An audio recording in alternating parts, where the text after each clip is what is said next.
আমি মসজিদের মিম্বরে বসে বললাম, আপনারা যারা আগের কাতারে বসে আছেন, এই আগের কাতারে যদি আমি একজন একজন করে আত্মাহিয়াত জিজ্ঞেস করি, আল্লাহ জানি কয়জনে পারবে।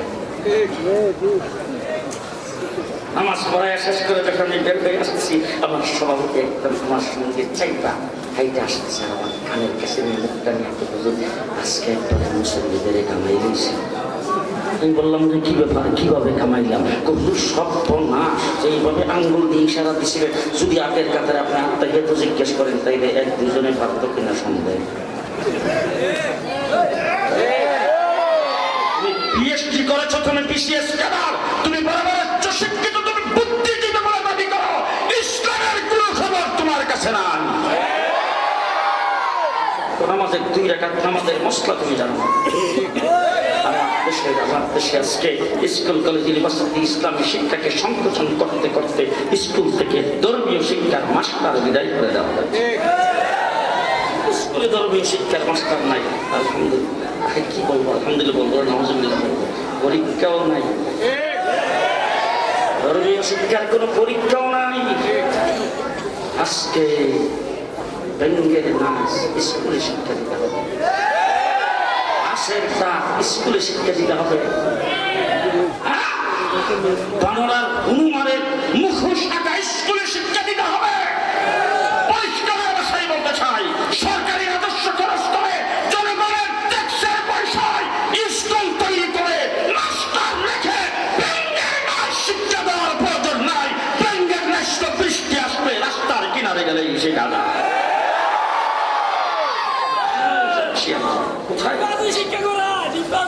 কোথায় যাচ্ছি? আজকে কি সুন্দর স্লোগান, শিক্ষা জাতির মেরুদণ্ড, শিক্ষা জাতির প্রাণ। কোন শিক্ষা জাতির প্রাণ? যে শিক্ষায় শিক্ষিত হয়ে মা বাবাকে বৃদ্ধাশ্রমে থাকতে দেয়, এই শিক্ষা জাতির মেরুদণ্ড হতে পারে। যদি বলতে চাই, যে শিক্ষায় শিক্ষিত হয়ে দেশের টাকা পয়সা লুণ্ঠন করে, এখন পাড়াই বাড়ি করে, এই শিক্ষা জাতির মেরুদণ্ড হতে পারে। এই শিক্ষায় শিক্ষিত হওয়ার পরে দেশপ্রেম তার ভিতরে আসে না, দেশের টাকা লুণ্ঠন করে সুইস ব্যাংকে অ্যাকাউন্ট করে, এই শিক্ষা জাতির মেরুদণ্ড হতে পারে না।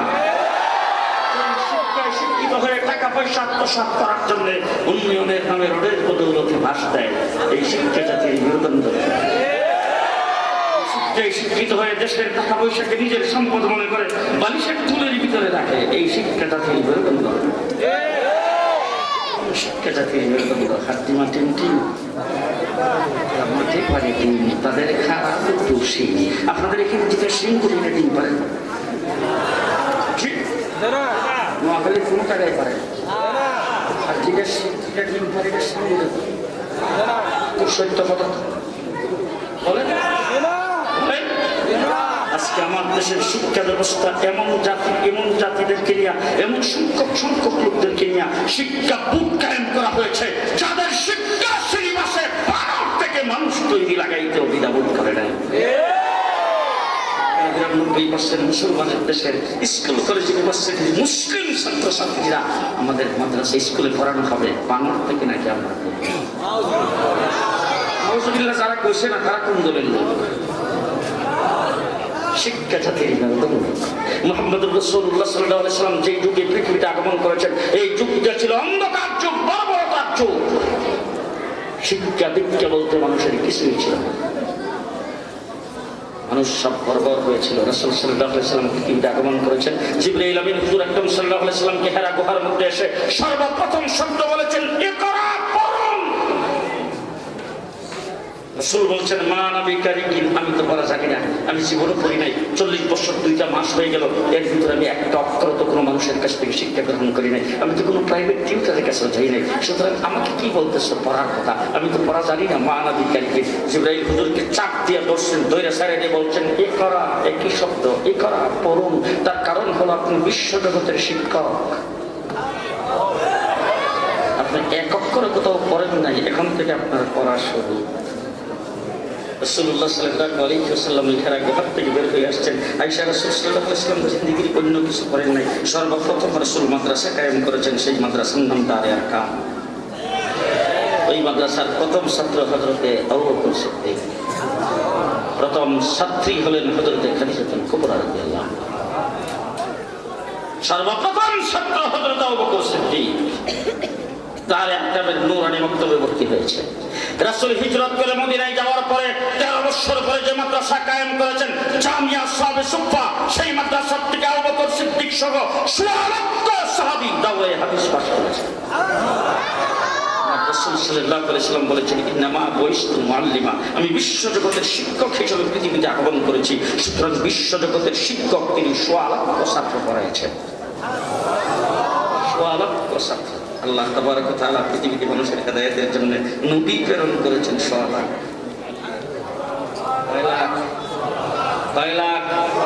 আল্লাহ পাক মানুষের হেদায়েতের জন্য আদম থেকে আমাদের নবী পর্যন্ত পৃথিবীতে মানুষের হেদায়েতের জন্য নবী প্রেরণ করেছেন 16। কিয়ামত পর্যন্ত যেহেতু আর কোনো নতুন নবী নাই, এই জন্য ইসলাম প্রচারের জন্য আল্লাহর হাবিবের সাহাবীও দিয়েছেন 16। বলেন আমার প্রতিনিধি 16, আমার হাবিবের প্রতিনিধি 16।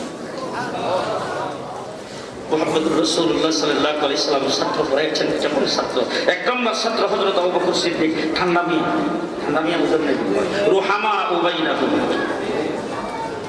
আমার রাসূল সাল্লাল্লাহু আলাইহি ওয়াসাল্লাম ইন্তেকালের পরে তিনি হইলেন আমিরুল মুমিনিন, খলিফাতুল মুসলিমিন। আর সেই রাষ্ট্রের প্রধান বিচারপতি হযরত ওমর ইবনুল খাত্তাব। সুবহানাল্লাহ। 1 বছর পর্যন্ত বিচারপতির দায়িত্ব পালন করেছেন। 1 বছর পরে আমিরুল মুমিনিন খলিফাতুল মুসলিমিন আবু বকর সিদ্দিকের কাছে আসছে, এসে বলতেছেন, ভাই আবু বকর একটা প্রস্তাব নিয়ে আসছি। বলে ঠিক আছে বসেন, কি প্রস্তাব? হযরত ওমর ইবনুল খাত্তাব বলে, প্রস্তাবটা হলো আমি যে বিচারপতির দায়িত্বে আছি সেই বিচারপতির পদ থেকে ইস্তেফা দিতে চাই। হযরত আবু বকর সিদ্দিক মনে মনে ভাবতেছে, মনে হয় গরম মানুষটা। ওমর ইবনুল খাত্তাব গরম না ঠান্ডা? হ্যাঁ, কেমন গরম? বদরের যুদ্ধে 70 জনকে বন্দী করে নিয়ে আসতেন মুসলমানেরা। সাহাবায়ে কেরামের মিটিং ডাকছে রাসূল সাল্লাল্লাহু আলাইহি ওয়াসাল্লাম। হযরত আবু বকর সিদ্দিককে জিজ্ঞেস করেছেন, আবু বকর আপনার কি মতামত তাদের ব্যাপারে? আবু বকর সিদ্দিক বলে, কিছুদিন জেল কাটায়া জরিমানা আদায় করে ছাইড়া দিলেই ভালো হয়। তার কারণ হলো এখন হয়তো বুঝে আসেনি, পরবর্তীতে বুঝে আসলে ইমান আনবে, নতুবা তাদের ঘরে সন্তান আদি হইলে এরা বড় হইলে ইমান আনবে। এই জন্য তাদেরকে মাইরা লাভ নাই, ছাইড়া দিলেই ভালো হয়। হযরত ওমরকে জিজ্ঞেস করেছেন, ওমর ইবনুল খাত্তাব আপনার কি মতামত? ওমর ইবনুল খাত্তাব বলে, মিটিংটাই গেছে, সময় নষ্ট করতেছেন, আমি তো হিডারই পক্ষে না। তলোয়ারের নিচে ছাইড়া দিন, 70 তারে মারতে আমার 70 মিনিটে লাগবে। রাসূল বলেছেন, ওমর যেখানে যাবে এখানে মিস্টারি প্লিজ আসতে। রাসূল সাল্লাল্লাহু আলাইহি ওয়াসাল্লাম একটা রাস্তা দিয়ে যাচ্ছেন, যাওয়ার পরে কিছু দূর যাওয়ার পরে দেখে একটা কালো হাবশী মহিলা খুব শখে গীত গাইতেছে আর তপ বাজাইতেছে। রাসূল সাল্লাল্লাহু আলাইহি ওয়াসাল্লাম তার তপ বাজানো দেখে হুজুর একদম সাল্লাল্লাহু দাঁড়ায় গেছেন, দাঁড়ায় তার তপ বাজানো দেখতেছেন আর গীত গাওয়া শুনতেছেন। একটু পরে হযরত আবু বকর সিদ্দিক এসে আল্লাহর নবী যখন দেখছে দাঁড়ায় বসে দাঁড়ায় গীত শুনতেছে আর তপ বাজানো দেখতেছে, আবু বকর সিদ্দিক রাসূলের পাশে দাঁড়ায় দেখতে শুরু করেছেন। হঠাৎ করে আল্লাহ রাসূল আসছেন, আবু বকর সিদ্দিক আসছে, মহিলা কিন্তু গীত গাইতে আসার তপ বাজাইতে আসে, বন্ধ করে না। হঠাৎ করে দেখেন আল্লাহর নবী তপটারে বাজানো বন্ধ করে গীত গাওয়া বন্ধ করে ফাঁসার নিচে তপটারে দিয়া চুপচাপ বসে গেছে, নড়াচড়া করে না, একদম ফেরেশতা। আল্লাহ রাসূল সাল্লাল্লাহু আলাইহি ওয়াসাল্লাম মনে মনে ভাবতেছি, ঘটনা কি? আমি আসলাম বন্ধ করলো না, আবু বকর সিদ্দিক আসলো বন্ধ করলো না, এখন হঠাৎ করে সে বন্ধ করে ফেললো কেন? রাসূল সব করে তাকায় দেখে ওমর ইবনুল খাত্তাব আইছে। ওমর ইবনুল খাত্তাব আসছে, আল্লাহ রাসূল দেখে মুস্কি হাসতেছে। ওমর কাছে আসা হুজুর একদম সাল্লাল্লাহু দিকে তাকায় বলতেছেন, ও আল্লাহর হাবিব, আপনার মুস্কি হাসিটা সব সময় যেন থাকে, সব সময় যেন দেখতে পারি, সেই দোয়া করি আর আল্লাহর দরবারে শুকরিয়া আদায় করি আল্লাহ যে আপনার মুস্কি হাসি দেখাইছেন। তবে হুজুর জানতে ইচ্ছা করতেছে, আমি আসার পরে আপনি আমার কি দেখে মুস্কি হাসি দিলেন? হুজুর একদম সাল্লাল্লাহু আলাইহি ওয়াসাল্লাম বলে, শোনো, যে মহিলা আমি আসছি তপ বাজাইতেছিল, গীত গাইতেছিল, আমি আসছি সে গীত গাইতে আছে, তপ বাজাইতে আছে। আবু বকর সিদ্দিক আসছে, গীত গাইতে আছে, তপ বাজাইতে আছে। হঠাৎ করে যখন তোমারে দেখছে, হ্যাঁ দেখো ফাঁসার নিচে তপটারে দিয়া কি সুন্দর কাপড় দিয়ে দেখে একবারে ফেরেশতা চুপচাপ বসে গেছে। হযরত ওমর কথা শুনে চোখ রাঙ্গাইছে, মহিলাকে দিবে ধমক। আল্লাহ রাসূল আসছে, আবু বকর সিদ্দিক আসছে, তুমি বন্ধ করো নাই, আমি কি তাদের চাইতে বেশি দামি নাকি? আমাকে দেখে কেন বন্ধ করলাম? রাসূল সাল্লাল্লাহু আলাইহি ওয়াসাল্লাম বলেন, থামো থামো থামো থামো। ওই মহিলার কোনো দোষ নাই, মহিলা তো শয়তানের প্ররোচনায় পড়িয়া দপ বাজাইতেছিল। তুমি যখন আসছো শয়তান এখান থেকে দূরে সরে গেছে, মহিলাও পরিষ্কার।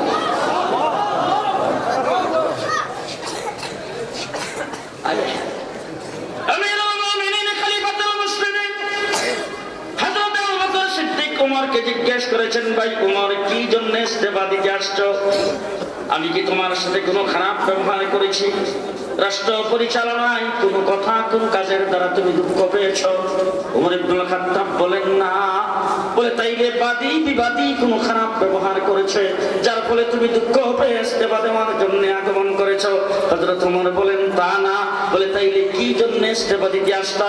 হযরত উমর ইবনুল খাত্তাব বলে, আমিরুল মুমিনিন, 1 বছর পর্যন্ত বিচারপতির আসনে বসা, 1টা বছরের ভিতরে আমার কাছে একটা মামলাও আসে নাই।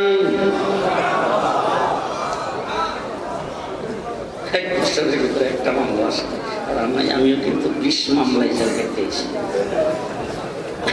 আর আমার কিন্তু ক্ষমতা বড় সাংঘাতিক। আপনারা চিনেন আমাদের, আমি ঢাকায় বৈশা চট্টগ্রামে গাড়ি বাঁধছি।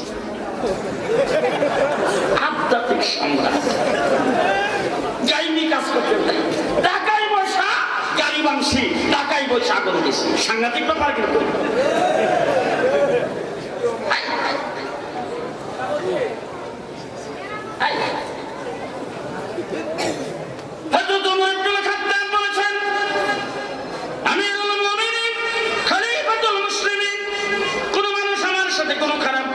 করে নাই, আপনার পক্ষ থেকে কোনো খারাপ ব্যবহার পাওয়ার তো আশাও করা যায় না, তাইলে ইস্তেফা দেওয়ার জন্য কেন আসছো? হযরত ওমর বলে, আমিরুল মুমিনিন, খলিফাতুল মুসলিমিন, আল্লাহর দেওয়া বিধান, আল্লাহর হাবিবের দেওয়া তরিকা অনুযায়ী রাষ্ট্র পরিচালনা করেন বলে আপনার রাষ্ট্রের ভিতরে কোথাও কোনো দুর্নীতি নাই। কি মানুষ তৈরি করেছেন মুহাম্মদুর রাসূলুল্লাহ সাল্লাল্লাহু আলাইহি ওয়াসাল্লাম।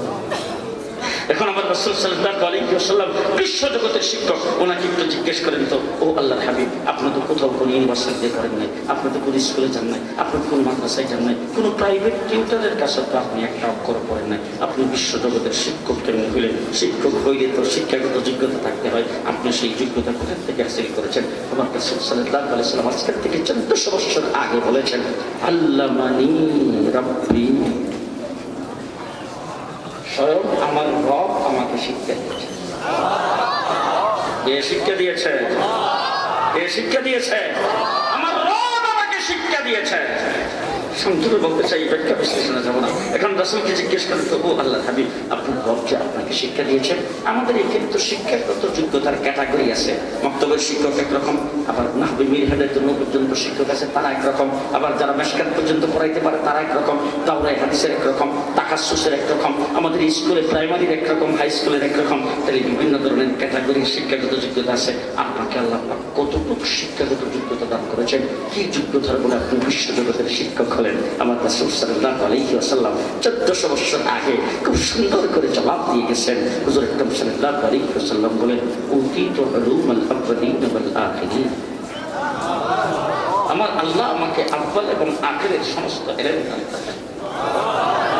মুফাসসিরিনগণ, মুহাদ্দিসিনগণ বলেছেন, হযরত আদম আলাইহিস সালাম থেকে শুরু করে ঈসা আলাইহিস সালাম পর্যন্ত যত নবী পৃথিবীতে আগমন করেছিলেন, সমস্ত নবীকে আল্লাহ পাক যত ইলম দান করেছিলেন, যত ইলম দান করেছিলেন, যত হিকমত দান করেছিলেন, সবগুলোকে একত্রিত করে 100 সহিফার ভিতরে আল্লাহ পাক যা কিছু নাযিল করেছে, তাওরীত, জবুর, ইনজিলে যা কিছু নাযিল করেছে, সবগুলো একত্রিত করে আল্লাহর হাবিবের সিনার ভিতরে আল্লাহ ঢোকায়। এখন শেষ কথা আপনাদেরকে জিজ্ঞেস বলতে চাই, মুহাম্মদুর রাসূলুল্লাহ সাল্লাল্লাহু আলাইহি ওয়াসাল্লামকে জিজ্ঞেস করেন, আপনি তো বিশ্ব জগতের শিক্ষক, আল্লাহ পাক আপনাকে শিখিয়েছেন, বিশ্ব জগতে আপনি শিক্ষক হিসেবে আগমন করেছেন, তাই বিশ্ব জগৎবাসীকে শিক্ষা দেওয়ার জন্য আপনি কি সিলেবাস প্রণয়ন করেছেন? কোন সিলেবাসের দ্বারা আপনি শিক্ষা দিবেন? রাসূল জবাব দিয়েছেন, শিক্ষা সিলেবাস জমিনে তৈরি হয় না, এটা আসমানে তৈরি হয়। আমাকে যে আল্লাহ পাক শিক্ষক হিসেবে পৃথিবীতে প্রেরণ করেছেন, ওই আল্লাহই আমাকে শিক্ষাগত সিলেবাস দিয়ে পৃথিবীতে পাঠাইছে। আমাকে যিনি শিক্ষক হিসাবে পৃথিবীতে প্রেরণ করেছেন, সেই আল্লাহই আমাকে শিক্ষা সিলেবাস দিয়ে পাঠাইছে। সিলেবাস আল্লাহ পাক দিয়েছেন। আপনাদের নোয়াখালীর কোরআনে আছে না নাই জানি না, আমার ঢাকার কোরআনে আছে। আমি এখন পড়ি, আপনার ঢাকার কোরআনে থাকলে আপনার করে এই আপনাদের নোয়াখালীর কোরআনে লাকাদ মান্নাল্লাহু আলাল মুমিনিন ইয বা'সা ফীহিম রাসূলাম মিন আনফুসিহিম। আছে কোরআন শরীফ আছে চারটা সিলেবাস দিয়েছে, চারটা পাঠা ইয়াতলু আলাইহিম আয়াতি আছে ওয়া ইউযাক্কিহিম আছে ওয়া ইউআল্লিমুহুমুল কিতাব ওয়াল হিকমা। পাঠা পাঠা এদিকে ইত্তেফাক থেকে বিবৃতি জনগণের নিউজ মানব জমি এটা কার কালা আরো জোরে আল্লাহ রাব্বুল আলামিন আল্লাহ পাকের আরশ থেকে কোরআনে কারীমে এই উম্মতের জন্য চারটা সিলেবাস দিয়ে রাসূলকে দুনিয়াতে প্রেরণ করেছেন। এই চার সিলেবাসের মাদ্রাসা কওমি মাদ্রাসা, দেওবন্দি মাদ্রাসা, নূরানী মক্তব থেকে দাওরে হাদিস পর্যন্ত সিলেবাসে বয়ান হয় বলে এই মাদ্রাসায় লেখাপড়া করে আজ পর্যন্ত কেউ বেগম পাড়ায় বাড়ি করে নাই, কেউ অ্যাকাউন্ট করে নাই, উন্নয়নের নামে রোডের বদৌলতে কেউ বাস দেয় নাই, কোন আলেমের ফুলের ভিতরে কোনো টাকা পয়সা পাওয়া যায় নাই। আলেম ওলামায়ে কেরাম দেশ প্রেমিক, আলেম ওলামায়ে কেরাম দেশ দরদি, আলেম ওলামায়ে কেরাম ইসলামকে মহব্বত করে, দেশকে মহব্বত করে, হুব্বুল ওয়াতানি মিনাল ঈমান হিসাবে। এই জন্য সবচাইতে বড় দেশপ্রেমিক কোন জনগোষ্ঠী যদি থাকে সেই জনগোষ্ঠীর নাম হলো উলামায়ে কেরাম, সেই জনগোষ্ঠীর নাম হলো তুলাবায়ে ইসলাম, সেই জনগোষ্ঠীর নাম হলো উলামায়ে দেওবন্দের উলামায়ে কওম। দেশকে ভালোবাসি ঈমানের অঙ্গ হিসাবে, আমরা দেশকে ভালোবাসি মনুষ্য পাওয়ার জন্য নয়, আমরা দেশকে ভালোবাসি দেশের সম্পদ লুণ্ঠন করার জন্য নয়। তোমরা যারা দেশের ভালোবাসার স্লোগান দাও, তোমরা যারা দেশ প্রেমিকের স্লোগান দাও, মনুষ্য না পাইলে দল পাল্টাইতে ঘুমাইছেন। না পাল্টাই তোমাদের আদর্শ পাল্টাইতে সময় লাগে না, দল পাল্টাইতে সময় লাগে না। যেখানে অনুষ্ঠান পাও সেখানে দুধ দিয়ে চলে যাও। তোমরা দেশকে ভালোবাসো দেশের সম্পদকে লুণ্ঠন করার জন্য, তোমরা দেশকে ভালোবাসো পদ পদবি পাওয়ার জন্য, তোমরা দেশকে ভালোবাসো লিডার নেতা হওয়ার জন্য। আমরা দেশকে ভালোবাসি দেশপ্রেমিক হিসাবে। হুব্বুল ওয়াতানি মিনাল ঈমান। সুতরাং আজকে দেশের যে পরিস্থিতির সৃষ্টি হয়েছে, বাংলাদেশ ব্যাংকের গভর্নর কিছুদিন আগে বলেছে 36 বছরের চাকরি জীবনে এত বড় সংকট তিনি কোনোদিন দেখেন নাই। আজকে দেশের ডলার সংকট, আজকে দেশের রিজার্ভের সংকট, আজকে পেঁয়াজের দাম 240 টাকা, আলুর কেজি 70-80 টাকা, মানুষের ক্রয় ক্ষমতার বাহিরে চলে গেছে। আজকে দেশে গভীর অত্যন্ত কঠিন সংকটের সৃষ্টি হয়েছে।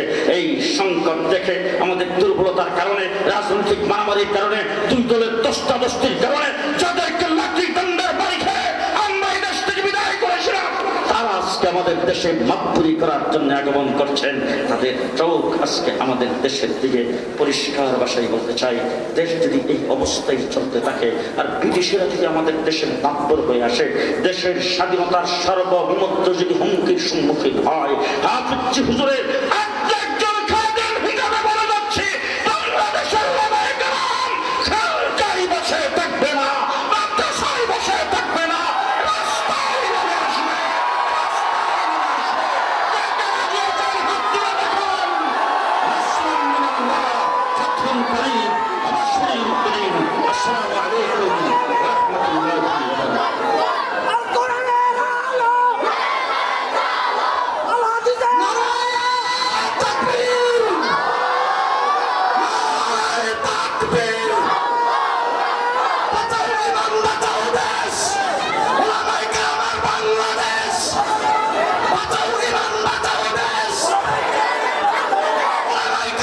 Bangladesh!